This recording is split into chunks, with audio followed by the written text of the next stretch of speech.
Welcome to the deep dive. We're plunging into complex ideas to really bring you the insights that matter. Now, you often hear that phrase, failure is not an option. But let's be honest, if you're a leader or you want to be one, failure is always an option. It's just, well, part of life, isn't it? Especially leadership. So today, we've gathered your sources, articles, research, our own notes, and we're zeroing in on something vital, navigating what's called the labyrinth of leadership failure. And it's worth noting a lot of these sources we're drawing on today, they pull heavily from, well, ancient historical texts, spiritual writings. They offer these really rich case studies. Our aim here isn't about specific beliefs, but extracting those timeless leadership lessons embedded in these stories, lessons relevant for anyone. We'll look at different kinds of failure, map out a path to what the sources call finishing well. Think of this as us extracting the key nuggets, maybe some surprising facts, offering you a shortcut, basically, to being well-informed without getting totally swamped. Exactly. And our mission today is really to get past that simple idea of failure. Explore the nuances, distinguish between mistakes that actually build character, propel you forward, and those others, the ones that can seriously derail things.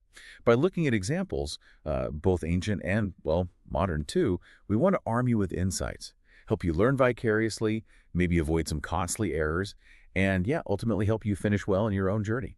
Okay, let's unpack this then, because, right, not all failures are the same. Your sources have this helpful idea, a failure tree, to sort of categorize them. Getting that difference is, well, it seems absolutely key. It really is. So at the core, the sources make this big distinction: qualifying failures and disqualifying failures. Qualifying failures, these are the mistakes where, if you learn from them, actually qualify you for maybe bigger things. They foster growth, often through, a sense of brokenness, self-awareness, maybe a reliance on something bigger than yourself. So not just errors, but almost like necessary steps for growth. Is that it? Precisely. Yeah. Yeah. And within those qualifying failures, you've got two kinds. First, character-based qualifying failure. Think of someone like Moses. Early on, he saw injustice, took matters into his own hands, killed someone, and then fled, thought people would get it, see him as a leader. They didn't. He was in exile for, 40 years? Yeah. Huge interruption. A personal failure, definitely born from impatience, maybe self-reliance. But that period, it actually prepared him, led to growth. Wow, 40 years. That's quite the crucible. So you're saying that long, painful time forced reflection, humility. And for us, maybe the takeaway is that sometimes our big character flaws need, well, serious timeouts, reflection, before we're really ready. That's a great way to put it. Like intensive coaching today, after maybe an ethical slip-up. Then you have competency-based qualifying failure. This is more about being put in a role that's just beyond your current skills. This can be direct. King Rehoboam is a classic example. Took over from a successful father. The people asked for a lighter touch. He ignored the experienced advisors, listened to his younger buddies instead. And his famous line, right? "My little finger is thicker than my father's waist. I will make it even heavier." Total arrogance. And bam, the kingdom splits. He just wasn't competent for that level of leadership, rejected wisdom. Oof. Talk about doubling down on bad advice, destroying value. That's a direct hit, isn't it? Immediate consequences. And it's not just bad advice, it's that pride, that refusal to listen to experience, maybe favoring those who just agree with you. How often do we do that? It's a timeless trap. Competency failure can also be indirect. Moses again, actually. The sources point out he was ultimately accountable when his spies, 10 out of 12, failed the mission. They got scared, didn't trust they could take the land. Moses didn't agree with their fear, but their failure. It landed on him. It's that classic, the buck stops here. Top leaders carry the weight, even for the failures of those under them. That's fascinating. Even if you disagree as the leader, it's still yours to own. A heavy weight, that ultimate accountability. It is. Now, shifting to the second main branch, disqualifying failures. These are serious, often devastating consequences, can derail careers, legacies, and the source material, it really emphasizes character-based disqualifying failure. This can be partial, limiting future potential, or it can be complete. Removal from leadership, loss of trust. Sounds pretty final. What about the competency side? Can you be disqualified just for not being good enough at the job? Well, here's something really interesting. The sources, particularly the biblical ones they analyze, find basically no examples of leaders being completely disqualified just for competency failure. Now, that's not an excuse for being bad at your job, obviously, but it does offer maybe a bit of hope. It suggests competency gaps, while serious, often present a chance to learn to grow, assuming the character foundation is still solid. Okay, so understanding these types, qualifying, disqualifying, character, competency, That's the first step. It gives us a framework to actually figure out what went wrong. Exactly. Discern the nature of the failure so you can respond the right way. Right. And here's where it gets really interesting. Because King Saul is presented as the absolute prototype of character-based disqualifying failure. This is a story you really want to learn from vicariously. Saul's situation was incredibly tough, a real high-risk moment. Israel's first king. Imagine trying to build a kingdom from scratch. No real infrastructure, no advisors except Samuel the prophet, and the army. Woefully unprepared. The Philistines had oppressed them so badly, the soldiers literally didn't have proper weapons. Think about leading under that kind of pressure. Massive expectations, almost no resources. Talk about starting behind the eight ball. The pressure must have been unbelievable. Which brings us to Gilgal, that critical failure. His son, Jonathan, makes this unauthorized attack. Philistines respond massively, soldiers like sand on the seashore, and Saul's army is just melting away, down to 600 men, hiding, terrified. What do you even do in that situation? And in that chaos, Samuel had given him one clear rule. Wait 7 days until I come and tell you what to do. So this wasn't just logistics. It was framed as a trust wait, a test of obedience, of faith in the process, in God's timing. Saul's under immense pressure. Enemy closing in, army vanishing. He felt he had to do something, right? To rally people, stop the collapse. So the moment arrives. Saul, impatient, desperate. He oversteps, takes on the priestly role, offers the sacrifice himself. And the timing. Oh, the timing just kills you. Just as he finished making the offering, Samuel arrived. You can just picture him thinking, if only I'd waited 5 more minutes. That regret. That moment, it just crystallizes the character failure. And Samuel's words, devastating. Yeah. You acted foolishly, your kingdom won't endure. The Lord has found someone else, a man after his own heart, because you didn't keep the command. In today's terms, it speaks volumes, doesn't it? A leader's core character, their integrity, their alignment with the mission, it's ultimately more crucial than just tactical smarts. Break that fundamental trust. It's incredibly hard to recover. Someone else whose character does align might emerge. Saul's impatience, his self-reliance, cost him everything. And it wasn't a one-off, was it? There was the Amalekite incident later, told explicitly to destroy everything. But he keeps the best plunder, his excuse, sacrifices. But his real reason, which he admits later, I was afraid of the people. I gave in to them. Yes, and this is such a key insight from the sources. They link this to a negative feedback loop. You have low confidence mixing with high insecurity. After that first failure, Saul's confidence tanks, insecurity takes over, he starts prioritizing popular opinion over clear direction. And here's a really profound takeaway for you, for any leader.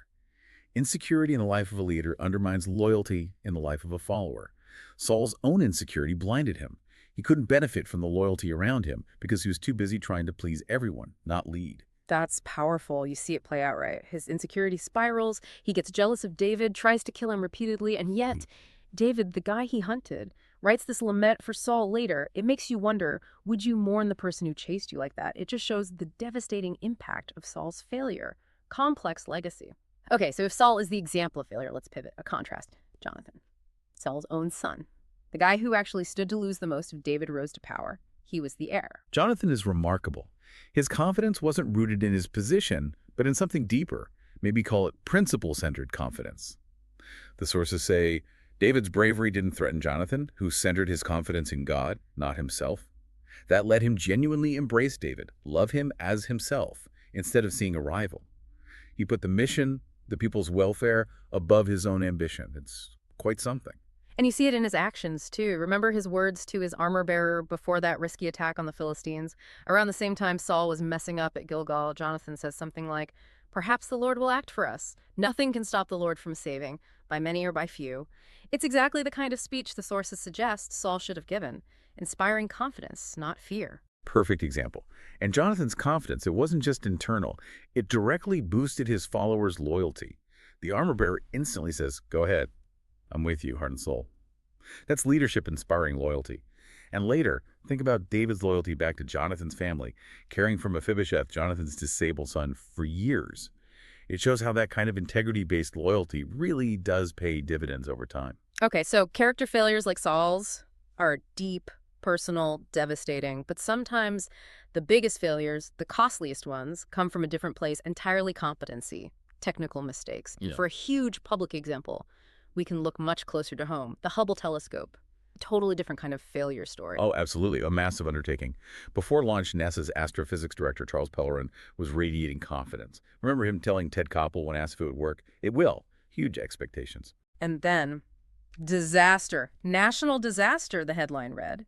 Pellerin comes back from a trip, finds out the main mirror has this tiny flaw, spherical aberration, a $1.7 billion mistake floating in space. The mirror was off by, what, a fraction of a human hair's width? Unbelievable. The public humiliation was intense. Congressional hearings, apparently designed, as the sources put it, as much to humiliate as to investigate. It became a running joke. Judy Collins at a concert. Right. The joke about the sound system. Aren't you glad the idiots that built Hubble didn't build this? Ouch. When you're the punchline at a Judy Collins concert, you know it's bad. That kind of public failure, that ridicule, it can crush a leader. How do you even face that? Exactly. How do you recover? But that's the incredible part of this story. Pellerin didn't just resign or hide. He championed a repair mission, found $60 million to fix it. That resilience, that's the counterpoint here. And the result? A far more favorable ending, as the sources say. You get to Google Hubble images now. Breathtaking views of galaxies. It's not just about fixing a technical glitch. It shows that tenacity and resilience true leaders have. It's about accepting responsibility for a competency failure, yes, but then committing everything to finding the solution. That perseverance. It led to something truly awe-inspiring. So pulling these threads together, Saul's character flaw, Hubble's technical flaw, what's the core wisdom here? Well, the sources synthesize it beautifully. For character-based failure, the primary response needs to be internal, a deep shift. Some traditions call it repentance, but in leadership terms, it's about owning that flawed trait, committing to fundamental change. For competency-based failure, like Hubble, it's clear. Acceptance of responsibility, own the mistake. But in both situations, one thing is absolutely essential. Resilience is key. Don't let the failure define the end. Adapt, learn, push forward. That's such a critical distinction. Okay, let's shift focus slightly to an idea that feels, well, maybe a bit aspirational, but clearly vital. Finishing well. It's not guaranteed, is it? I think of that old monster.com ad, The kids describing soul-crushing adult jobs. Yes, man, underappreciated. It connects to that dangerous thought we have about major failures. Oh, that could never happen to me. Exactly. That's the trap. Finishing well isn't an accident. There's this sobering research by Bobby Clinton, mentioned in the sources, looked at historical leaders, biblical ones mostly, with enough data. Only about 1 in 3 actually finished well. It really highlights how intentional you have to be to sustain effective leadership over a whole career, a whole lifetime. 1 in 3. Wow. So who do we look to then? Who's the role model for sticking it out, finishing strong despite everything? Daniel. He really stands out in the sources as an exceptional example. His life showcases 5 key characteristics that dramatically increase the odds of finishing well. And these are things very much applicable to us today. Okay, lay them out for us. What are they? All right. First, an impactful network. Daniel wasn't a lone ranger. He had close friends, Hananiah, Mishael, Azariah. They supported each other, prayed together, faced life-threatening crises together. The sources stress. Leadership is not an individual sport. You absolutely need those authentic relationships, mentors, peers, people who challenge and support you. Makes sense. You can't do it alone. What's number 2? Second, a vibrant relationship with core values, or, as the source puts it, with God.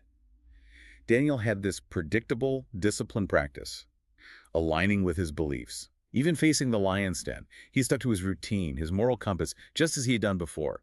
It was non-negotiable, regardless of external pressure. That consistency, that deep connection to values, especially under threat. That's powerful. Okay, third. Third, a purposeful discipline.